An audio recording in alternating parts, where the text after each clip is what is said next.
नमस्कार, मृदुभाषी के इस खास कार्यक्रम में आपका हार्दिक स्वागत है। हम इस कार्यक्रम नमस्कार। में शहर के उन चिकित्सकों से चर्चा करते हैं जो इस शहर की कहीं न कहीं कोविड में राहत दिलाने में एक रीढ़ साबित हुए हैं। बेहतर इलाज के माध्यम से उन्होंने कई मरीजों को ठीक किया और उन्हें घरों तक पहुँचाया। उसी श्रृंखला में आज हमारे साथ मेदांता हॉस्पिटल के डॉक्टर संदीप श्रीवास्तव साथ में हैं, जिनसे हम चर्चा करेंगे, कई विषयों पर चर्चा करेंगे कोविड को लेकर, कोविड के जो नए सिम्टम्स आ रहे हैं उन्हें लेकर। डॉक्टर श्रीवास्तव कार्डियक सर्जरी के डायरेक्टर हैं, मेडिकल डायरेक्टर हैं मेदांता हॉस्पिटल के। वे आज हमारे साथ हैं और हम कई विषयों पर आज इनसे चर्चा करेंगे। डॉक्टर साहब, आपका बहुत बहुत स्वागत है मृदुभाषी के इस कार्यक्रम में। नमस्कार। हम शुरुआत पहले मैं कहना चाहूँगा कि मेदांता हॉस्पिटल जो कि एक रिनोन नेम है और कौन नहीं जानता इसके बारे में, और मेदांता के उपचार और लोगों को राहत देने की बात यदि की जाए तो काफ़ी अच्छा कोविड के इस कार्यकाल में काफ़ी अच्छा काम मेदांता हॉस्पिटल और उनकी टीम ने की है। इसका श्रेय संदीप श्रीवास्तव साहब को जाता है। कुल 65 बेड से इसकी शुरुआत हुई, जो बढ़कर 92 बेड्स तक गई, जहां काफ़ी बड़ी संख्या में यहाँ पर कोविड के लोगों को जो पॉजिटिव थे उनका इलाज मिला। गंभीर अवस्था में आए हुए लोगों का भी उपचार करके उन्हें स्वस्थ करके घरों तक भेजने का कार्य ये मेदांता के डॉक्टर्स की टीम ने किया। खास तौर से इंटेंसिव केयर पर विशेष ध्यान दिया गया मेदांता हॉस्पिटल में, ताकि जो गंभीर मरीज आते हैं उनको बेहतर उपचार मिले और वे ठीक होकर जा पाए। श्रीवास्तव साहब, मैं सबसे पहले ये जानना चाहूँगा कि कोविड का जो पहला दौर था, फिर दूसरे दौर या दूसरी लहर की बात की जाए, और हम दूसरी लहर से भी उभर नहीं पाए थे कि अब यह तीसरी लहर की बात हमारे सामने आ रही है, तो क्या यह सच्चाई है कि यह तीसरी लहर आ चुकी है, या किस तरह के सिम्टम्स अब तीसरी लहर में लोगों में मिल रहे हैं? नहीं, तीसरी लहर आई तो नहीं है, लेकिन तीसरी लहर आ सकती है, ये चिंता है। देखिए, जब पहली लहर आई थी तो किसने सोचा था कि दूसरी लहर उससे भी ज्यादा में।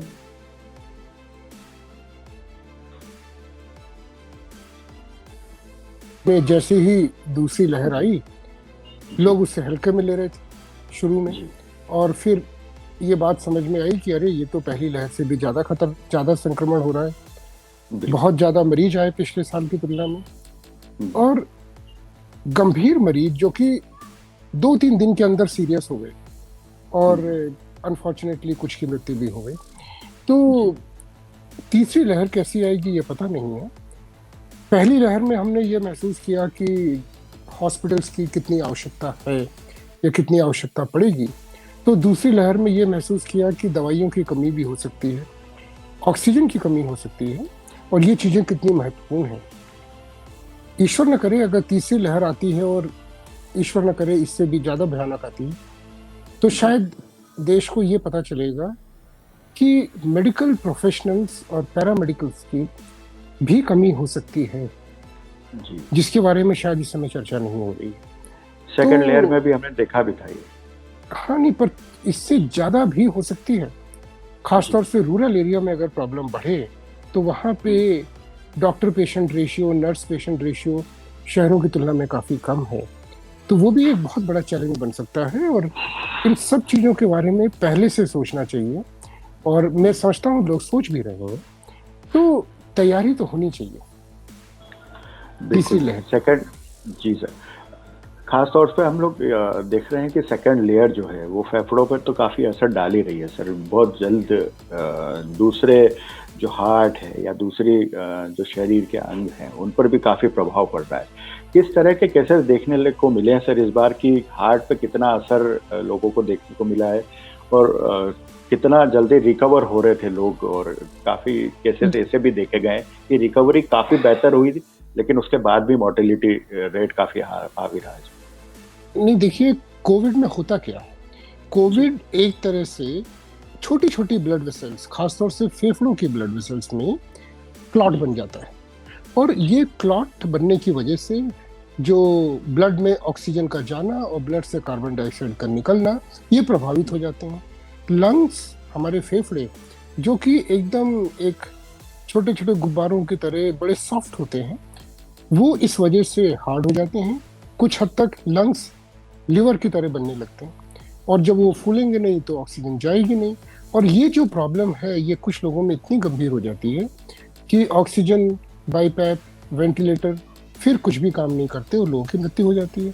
तो ये जो क्लॉट बनने की प्रवृत्ति है, ये खाली लंग्स की ब्लड वेसल में नहीं, हाथ पाँव की ब्लड वेसल में हमने ऐसे भी मरीज देखे हैं जिनके पाँव में क्लॉट बन गया और फिर बाद में हमें उसे निकालना पड़ा, और एक मरीज में तो हमें पाँव भी काटना पड़ा उस पेशेंट का, मतलब जीवन बचाने के लिए। इसी प्रकार मैंने देखा, एक पेशेंट आए थे, मैं आपको ये बताऊं, भोपाल से आए थे हमारे पास रेफर होके, स्ट्रोक की वजह से, लकवा लगने की वजह से, और यह सस्पेक्ट किया गया कि ये जो ब्रेन को आर्टरी जाती है गले से होके, इसमें ब्लॉकेज है। लेकिन वो कोलेस्ट्रॉल वाला ब्लॉकेज नहीं था, वो क्लॉट था। ये पेशेंट कोविड से रिकवर हुए थे, और जब क्लॉट घुलने की दवाई दी तो उनमें इम्प्रूवमेंट भी आ गया।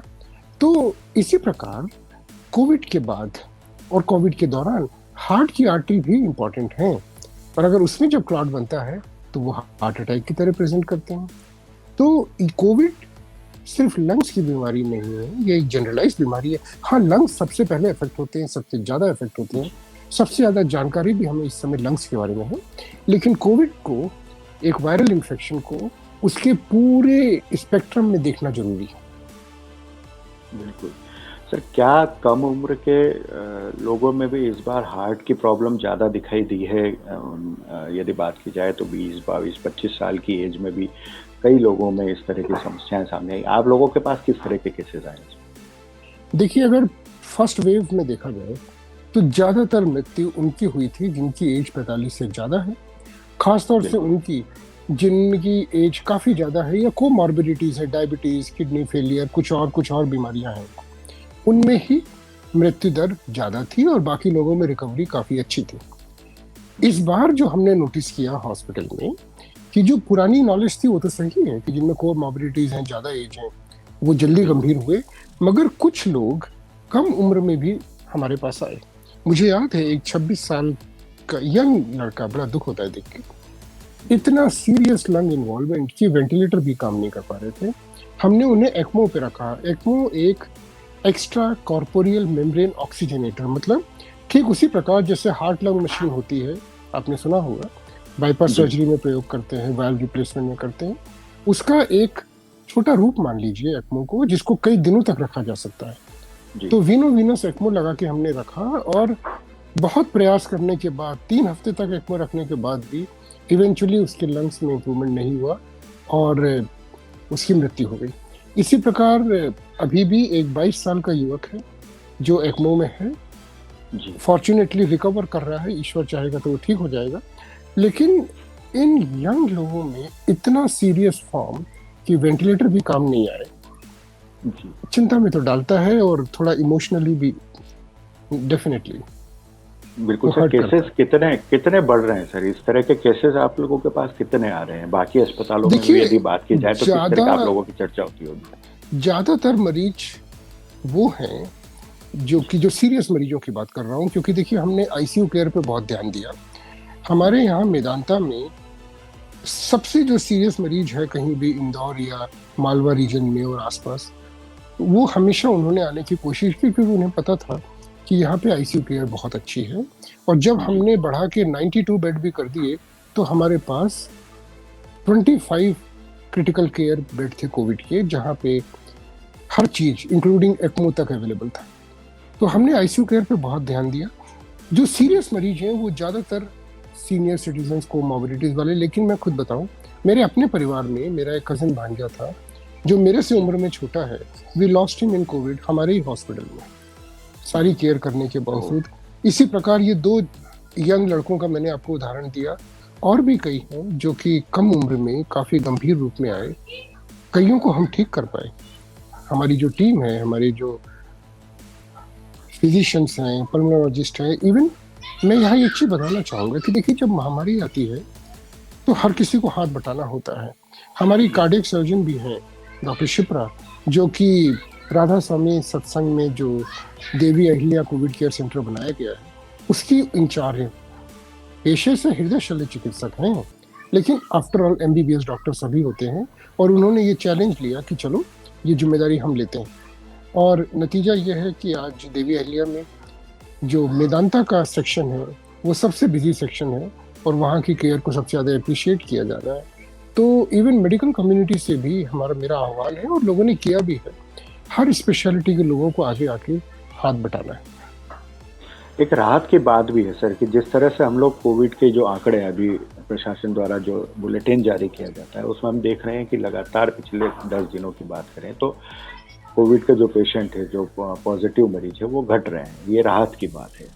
लेकिन क्या लगता है कि पोस्ट कोविड की जो व्यवस्था है, जैसे कोविड का मरीज ठीक हो गया, लेकिन पोस्ट कोविड के भी उपचार को लेकर कुछ विशेष अभियान चलाया जाना चाहिए या विशेष इंतजाम किए जाने चाहिए, क्योंकि रिसर्च भी हम लोगों के यहाँ काफी कम है। तो पोस्ट कोविड के लिए क्या इंतजाम होना चाहिए, क्या आप लोग की चर्चा करें? देखिए, हमारे प्रदेश में एक बहुत बड़ी ट्रेजेडी हुई थी, भोपाल गैस ट्रेजेडी, और एक रात वो समस्या हुई, ढेरों जाने गई, ट्रेजेडी वहां पे खत्म हो गई। लेकिन जिन लोग इफेक्ट हुए उनके अगले कितने सालों तक उनको केयर करनी पड़ी। एक बड़ी जनरेशन इफेक्टेड हो रही है। ये भी एक बहुत बड़ी ट्रेजेडी है। और जिनके लंग्स आज अफेक्टेड हुए हैं वो ठीक होके घर भी चले गए। तो वो जो पल्मोनरी फाइब्रोसिस है, वो जो परमानेंट डैमेज है लंग का, और भी कई चीजें हैं बॉडी, जिस तरह से मैंने जनरलाइज थ्रोम्बोसिस की बात करी, इम्यूनिटी कम होने की वजह से अपॉर्चुनिस्टिक इन्फेक्शन जैसे आजकल ब्लैक फंगस की बात हो रही है, ये एक अपॉर्चुनिस्टिक इन्फेक्शन है। जब बॉडी की इम्यूनिटी कम होती है तो ये ग्रो होने लगती है, फेवरेबल एनवायरनमेंट मिलता है। तो कोविड को ठीक करना ही सब कुछ नहीं है, और कोविड महामारी चली जाएगी, लेकिन पोस्ट कोविड केयर कई सालों तक हमें करनी है। और इसीलिए मेदांता में हमने पोस्ट कोविड के लिए अच्छे डिस्काउंटेड पैकेज डिज़ाइन किए हैं। जो हमारे मरीज डिस्चार्ज होते हैं वो 10 दिन बाद आते हैं, एक सेट ऑफ इन्वेस्टिगेशन वो अपनी सीरियसनेस के हिसाब से करवाते हैं, फिर 1 महीने बाद हमें उन्हें फिर इवेल्युएट करते हैं, उसके 3 महीने बाद फिर करते हैं, और उसके 6 महीने बाद हम उनको फिर बुलाएंगे, और फिर साल में एक बार, जब तक कि पूरी तरह एश्योर नहीं हो जाते कि सब कुछ ठीक है और उन्हें और कोई केयर की जरूरत नहीं है। आई थिंक इनका ध्यान रखने का मेदांता में हम प्रयास कर रहे हैं, और सबको करना पड़ेगा। ये जो ब्लैक फंगस है सर, जी आप कुछ बोल रहे थे। मैं कह रहा था, कोविड केयर मरीज के एक बार घर जाने से खत्म नहीं हो जाती। ये बात समझना मेडिकल कम्युनिटी को और आम आदमी को, दोनों को जरूरी है। बिल्कुल सर, ये ब्लैक फंगस जो हम लोगों के सामने एक नई चुनौती के रूप में सामने आ रहा है, ये देखा जाए तो पोस्ट कोविड का ही एक इफेक्ट है, कहीं ना कहीं उन दवाइयों का इफेक्ट है जो लगातार दी जा रही है। क्या लग रहा है सर, कोविड में ब्लैक फंगस, फिर उसके बाद वाइट फंगस, और अब येलो फंगस की भी बात सामने नजर आ रही है, कई जगह इसके मरीज मिले भी हैं। तो क्या कितनी बड़ी चुनौती है अब हमारे लिए ये? देखिए, कलर पे ना जाएं, फंगस होती है, और नॉर्मली हमारी बॉडी में फंगल ग्रोथ बहुत कम होती है। हालांकि फंगल इन्फेक्शंस आर नोन, लेकिन कम होते हैं। ये तब ज़्यादा होते हैं जब किसी तरह से इम्यूनिटी कम हो। जैसे फर्ज करिए किसी के थ्रोट में कैंसर है और उसको रेडियोथेरेपी दे रहे हैं, तो रेडिएशन की वजह से थ्रोट की इम्यूनिटी कम हो जाती है और वहाँ फंगल इन्फेक्शन हो सकते हैं, और उसको प्रिवेंट करने की दवाई नियमित रूप से दी जाती है।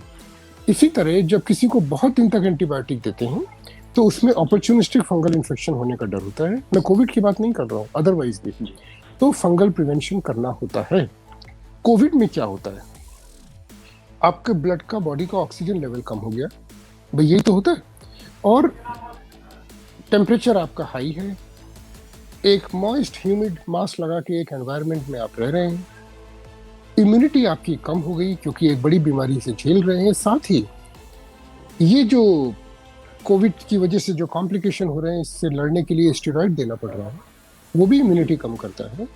कईयों को वो दवाइयाँ देनी पड़ रही हैं इस अनुमान में कि शायद वो ठीक हो जाएं, जैसे टोसिजुलैमाब है जो कि एक तरह से कैंसर की दवाई।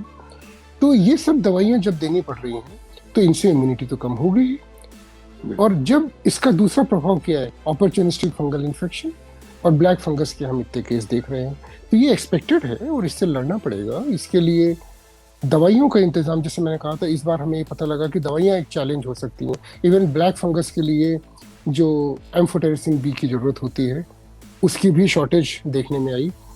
तो बिल्कुल। ईश्वर न करे थर्ड वेव आए, ईश्वर न करे डॉक्टर और नर्सेस की शॉर्टेज हो, और उसके बारे में गंभीरता से सोचना चाहिए। ब्लैक फंगस का कितने पेशेंट मेदांता में आ रहे हैं और सर कितने अभी मौजूदा हालात में हैं इस और किस समय तरह का इलाज मिल रहा है? छह मरीज एडमिट हैं और छह मरीज की हालत में सुधार हो रहा है। कोविड केयर सेंटर में भी एक बड़ा जो पार्ट है वो आप लोग संभाल रहे हैं। कितने हाँ जी। पेशेंट्स आप लोग देख चुके हैं, कितने स्वस्थ हो चुके हैं, किस तरह का उपचार वहां पर दिया जा रहा है मेदांता की तरफ? देखिए, इस समय 125 मरीज ऑलरेडी एडमिट हैं। कल ही के दिन करीब 40 मरीज एडमिट हुए, जी। और ये एक रोज का एक मोटा मोटा हिसाब है कि 10-20 मरीज, 25 मरीज हम डिस्चार्ज करते हैं, और औसत इतने ही मरीज एडमिट हो जाते हैं, और ये पिछले 1 महीने से चल रहा है। हमें खुशी है कि हम वहाँ पे एक चैरिटेबल काम कर रहे हैं, ये एक मुफ्त सेवा दे रहे हैं। हमारे पास रिसोर्सेज हैं, अच्छे डॉक्टर्स हैं, बहुत अच्छी ट्रेन नर्सेज हैं, और हमारी नर्सेज 24 घंटे वहाँ पे ड्यूटी करती हैं। हमारे डॉक्टर दिन में 5-7 घंटे, मतलब सुबह भी शाम भी, एक एक मरीज को देख रहे हैं। और अभी तक जितने पेशेंट्स की हमने केयर की है, ये मैं खुशी से बता रहा हूँ, एक भी मोर्टेलिटी नहीं है, एक भी मृत्यु नहीं हुई है। कुछ मरीजों को हायर सेंटर उनकी गंभीरता की वजह से रेफर करना पड़ा, जी। बाकी सभी मरीज ठीक होके गए।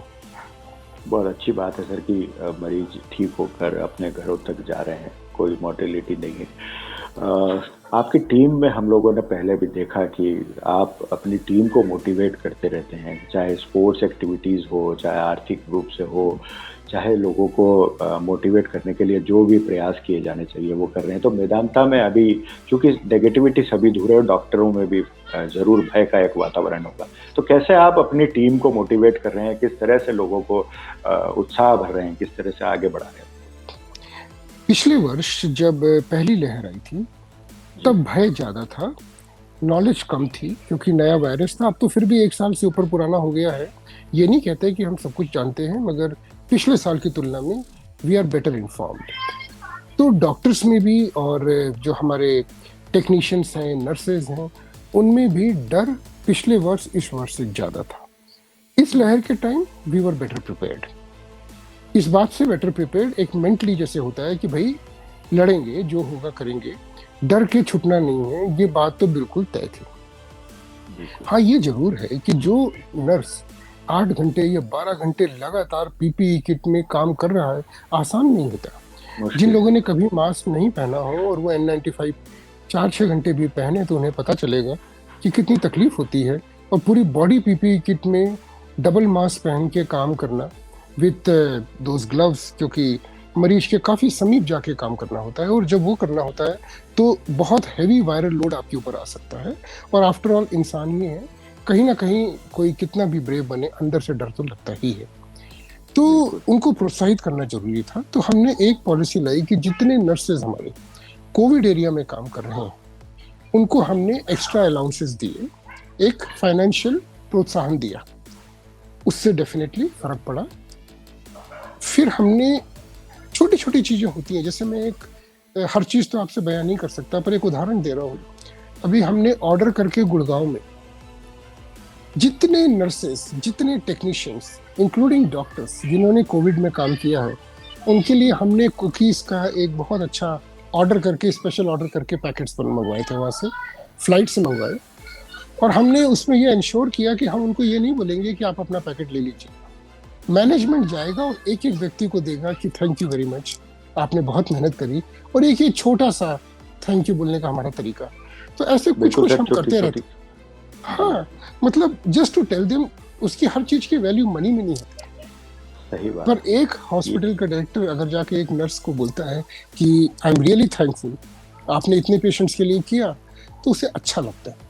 तो इस तरह से और भी कई चीजें हम कर रहे हैं टू मोटिवेट आवर पीपल, और डेफिनेटली ये लोग बहुत काम कर रहे हैं, बहुत मेहनत कर रहे हैं। बिल्कुल सर, ये मोटिवेशन के बहुत छोटे छोटे प्रारूप हो सकते हैं, लेकिन ये बहुत ज़्यादा एनर्जी भरते हैं उन लोगों के लिए जो लगातार काम कर रहे हैं और ऐसे हालातों में काम कर रहे हैं जहां एक भय का वातावरण, एक नेगेटिविटी लोगों के सामने। सर, एक बात और देखी जा रही है कि अभी छोटे बच्चों में काफ़ी अलग तरह के सिम्टम्स नज़र आ रहे हैं।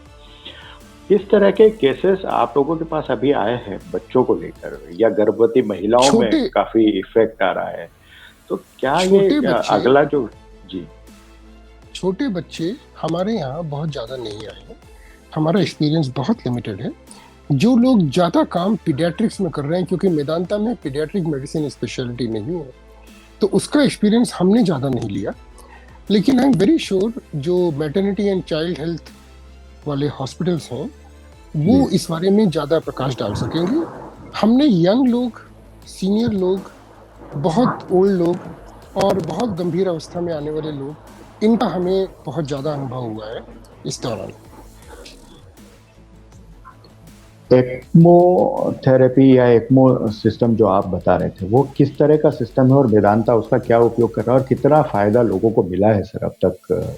देखिए, जिस प्रकार वेंटिलेटर कोई बीमारी ठीक नहीं कर सकता, वेंटिलेटर लंग्स को तब तक सपोर्ट कर सकता है जब तक लंग्स में सुधार आ जाए, ताकि तब वेंटिलेटर को धीरे धीरे निकाला जा सके।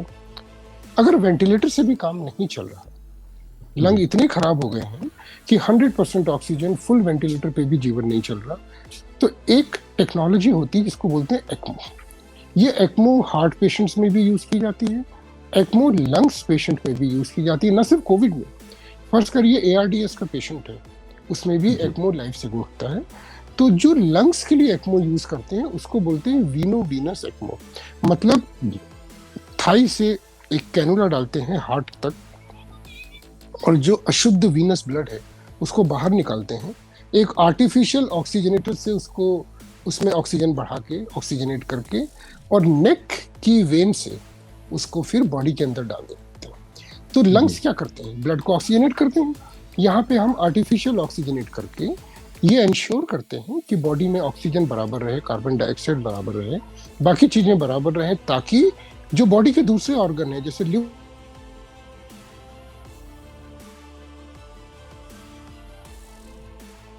जीवित रहें, अच्छी अवस्था में रहें तब तक, जब तक लंग्स में इंप्रूवमेंट आ जाए। इवेंचुअली तो लंग्स को ठीक होना पड़ेगा, क्योंकि एक्मो एक आर्टिफिशियल टेम्परेरी सिस्टम है, इसको हमेशा नहीं रखा जा सकता। हफ्ते भर रख सकते हैं, 2 हफ्ते रख सकते हैं। लोगों ने 4-4 हफ्ते रख के भी मरीजों को ठीक किया है। मेरे को एक पेशेंट के बारे में पता चला USA में, जिन्होंने 35 दिन बाद एक्मो निकाला कोविड पेशेंट को। तो अच्छी बात है, मगर हमेशा तो नहीं रख सकते। अगर लंग्स में सुधार नहीं होगा तो फिर ना चाहते हुए भी इसको निकालना पड़ेगा, और फिर जब लंग्स में सुधार नहीं होगा और आप एक्मो निकालेंगे तो निश्चित तौर पे वो पेशेंट जी नहीं पाएगा, क्योंकि एक्मो एक टेम्परेरी चीज है।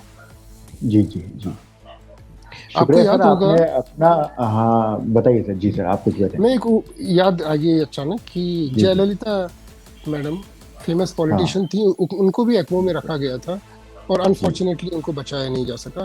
पर ये बेस्ट टेक्नोलॉजी और लेटेस्ट टेक्नोलॉजी है दुनिया भर में, इसका जहां संभव हो हमें प्रयास तो करना चाहिए। बिल्कुल सर, मेदांता ये प्रयास बिल्कुल बहुत बेहतर तरीके से करता है, ये सभी लोगों को नोन है। आपका बहुत बहुत धन्यवाद संदीप श्रीवास्तव साहब, आपने बहुत अमूल्य समय हमें दिया, मृदुभाषी को समय दिया और बहुत बेहतर जानकारियां लोगों तक पहुंचाई। आपने बताया कि पोस्ट कोविड को लेकर किस तरह की तैयारियां की जाना चाहिए, थर्ड वेव यदि आती है तो किस तरह से हमें दूसरे इंतजामात किए जाने चाहिए। हमारे मृदुभाषी के लोगों को इसका जरूर फायदा मिलेगा। धन्यवाद। Thank you so much Sandeep Srivastava साहब। नमस्कार। नमस्कार।